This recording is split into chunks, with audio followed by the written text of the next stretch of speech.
नमस्कार। राष्ट्र सह्याद्री के हिंदी संस्करण में आपका स्वागत है।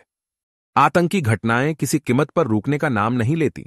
उनका एक कारनामा निरस्त कर दो तो कहीं दूसरी तरफ नया कारनामा सर उठाता है।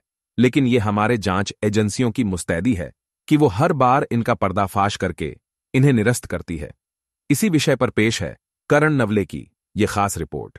पुणे के कोथरूड से 2 आतंकियों की गिरफ्तारी किए 1 हफ्ता बीत चुका है और इस मामले का दायरा काफी बड़ा नजर आ रहा है। ये जानकारी भी सामने आई है कि इससे जुड़े आतंकी और भी कई आतंकी गतिविधियों में सक्रिय रूप से शामिल हैं। इसमें आगे की जांच से कई पहलू सामने आ सकते हैं। डीआरडीओ के मुख्य वैज्ञानिक प्रदीप कुरुलकर ने हनी ट्रैप में फंसकर भारत की खुफिया जानकारी पाकिस्तान की महिला जासूस एजेंट को दे दी। इसके बाद इत्तेफाक से इन आतंकियों को पकड़ लिया गया। उस सतर्कता के लिए पुणे पुलिस की जितनी भी तारीफ की जाए कम है। राष्ट्रीय जांच एजेंसी और आतंकवाद निरोधी दस्ता इस मामले में आगे की जांच करेगा, लेकिन कुरुलकर और आतंकवादियों के बीच साजिश की संभावना से इनकार नहीं किया जा सकता है। इस मामले में गिरफ्तार इमरान खान और यूनुस साकी राजस्थान के जयपुर में बम विस्फोट करने की तैयारी कर रहे थे। हालांकि मार्च 2022 में इनकी साजिश को नाकाम कर दिया गया, जब एक आतंकवादी को कार में विस्फोटक ले जाते हुए राजस्थान पुलिस ने गिरफ्तार कर लिया। तभी से ये दोनों और इनका एक साथी फरार चल रहे थे। दरअसल पुणे पुलिस की सतर्कता की वजह से उन्हें पकड़ने में कामयाब हासिल हो पाई है। बेशक इसका श्रेय पुलिस कांस्टेबल प्रदीप चौहान और अमोल नाजान को दिया जाना चाहिए। पुलिस वाहनों के पास संदिग्ध रूप से रुकने वाले इन आतंकवादियों की जांच करना, शक होने पर उनके घरों पर छापा मारना, उनके पास जिंदा कारतूस, विस्फोटक पाउडर और ड्रोन सामग्री मिलना, उनके दस्तावेजों से पता चलना कि वो सचमुच में आतंकवादी हैं, ये पूरा घटनाक्रम चौंकाने वाला ही कहा जाएगा। बेशक ये ध्यान दिया जाना चाहिए कि पुलिस द्वारा दिखाई गई सतर्कता के कारण ऐसा हो सका। दरअसल ये दोनों कोई साधारण आतंकवादी नहीं हैं। वो पूरी तरह से प्रशिक्षित हैं और ऐसा लगता है कि घातपात के सभी तरीकों में महारत हासिल कर चुके हैं। वो आईएसआईएस से जुड़े अल सुफा संगठन की विचारधारा में विश्वास रखते हैं और मिशन के लिए अपनी जान तक देने को तैयार रहते हैं। एनआईए ने उस पर 5 लाख का इनाम भी रखा था। हालांकि वह पिछले 1.5 साल से पुणे के कोंढवा इलाके में रह रहे थे। इसके बावजूद जांच एजेंसियों की नजर उस पर न पड़े, ये बड़ा सवाल है। इससे भी उनके द्वारा पुणे, सातारा और कोल्हापुर के जंगलों में किया गया बम विस्फोट परीक्षण किया जाना, यह भी बड़ी चिंताजनक बात है। उन्होंने यह परीक्षण कब किया? क्या उन्हें इनमें से किसी शहर से मदद मिली? उसके बाद उनकी मंशा क्या थी? उनके निशाने पर कौन से शहर थे? इन सभी सवालों का जवाब मिलना अभी बाकी है। सही वक्त आने पर इन बातों का पता तो चल जाएगा। लेकिन यह साफ है कि आतंकियों ने अलग अलग शहरों में अपना नेटवर्क बुना है। पुणे जैसे शहर को पिछले कुछ वर्षों में आतंकवादी गतिविधियों से जूझना पड़ा है। इनमें जर्मन बेकरी बम विस्फोट, फरासखाना विस्फोट, चेन बम विस्फोट, ये सभी शामिल हैं।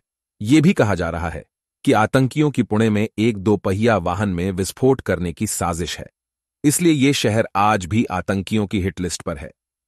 आतंकवादियों का ध्यान हमेशा भीड़-भाड़ वाली जगहें चुनकर उन जगहों पर विस्फोट करने पर रहता है। ऐसी जगहों पर हमले के बाद जान माल का नुकसान यकीनी तौर पर ज्यादा होता है। इसलिए मुंबई, पुणे, बेंगलुरु, हैदराबाद जैसे मेट्रो शहर उनके सॉफ्ट टारगेट हैं। हालांकि अन्य मध्यम या छोटे आकार के शहरों को भी इस बारे में सावधानी बरतने की जरूरत है। इस मामले में बताया जा रहा है कि आतंकवाद निरोधक विभाग यानी एटीएस को कई अहम सुराग मिले हैं। एटीएस प्रमुख सदानंद दाते ने बताया कि जांच जारी है और बताया कि राजस्थान के रतलाम मॉड्यूल से आतंकियों का कनेक्शन है। इन सभी कड़ियों को जोड़कर सिस्टम आतंकियों के मॉड्यूल को बेनकाब करने की कोशिश करेगा। खबरें हैं कि इस मामले में एक और शख्स को गिरफ्तार किया गया है और इसमें कई लोगों के शामिल होने की आशंका है। इसमें सभी संभावनाओं को तलाशना होगा। वहीं जांच एजेंसियों को इस मामले की तह तक जाकर पूरे नेटवर्क को ध्वस्त करना होगा।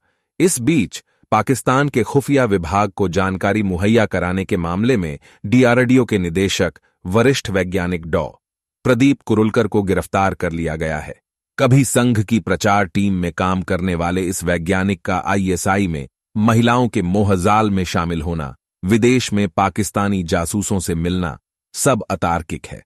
ये बात भी सामने आई है कि कुरुलकर और वायुसेना के तकनीकी कर्मचारी निखिल शेंडे से फोन पर बात करने वाली महिला एक ही है, जब देश की सुरक्षा व्यवस्था बेहद संवेदनशील मुद्दा हो तो कुरुलकर जैसे गद्दार देश को धोखा देते नजर आते हैं। इसीलिए उन पर देशद्रोह का आरोप लगाना उचित होगा। फिर भी इसे क्यों नहीं लगाया गया, यह शोध का विषय होना चाहिए। इस तरह का आरोप लगाने को लेकर सरकारी वकील की राय ली गई। हालांकि एटीएस प्रमुख का कहना है कि यह धारा इसलिए नहीं लगाई गई क्योंकि उनकी राय इसके खिलाफ थी। जो भी हो, आतंकवादी गतिविधियों या जासूसी में शामिल व्यक्ति, चाहे वे वैज्ञानिक हों, तकनीकी हों या आतंकवादी चरमपंथी हों, उनमें से किसी पर भी दया नहीं दिखानी चाहिए। बेंगलुरु में भी हाल ही में धमाके की साजिश रचने के आरोप में 5 लोगों को गिरफ्तार किया गया था। एटीएस, एनआईए समेत सभी जांच एजेंसियां बहुत अच्छे से जांच कर रही हैं। आतंकियों का परीक्षण सफल हुआ है, लेकिन यह वास्तव में सराहनीय है कि उनके वास्तविक प्रयोग को इन प्रणालियों द्वारा विफल कर दिया गया था। अंत में मौजूदा हालात और घटनाक्रमों को देखते यही कहना उचित होगा कि जागते रहो। हमारे ये बुलेटिन आपको कैसे लगते हैं, ये हमें कमेंट करके जरूर बताएं। हमारा हर बुलेटिन आप तक सबसे पहले पहुंचे, इसलिए सब्सक्राइब जरूर कीजिए और लाइक करना भी मत भूलिए। धन्यवाद।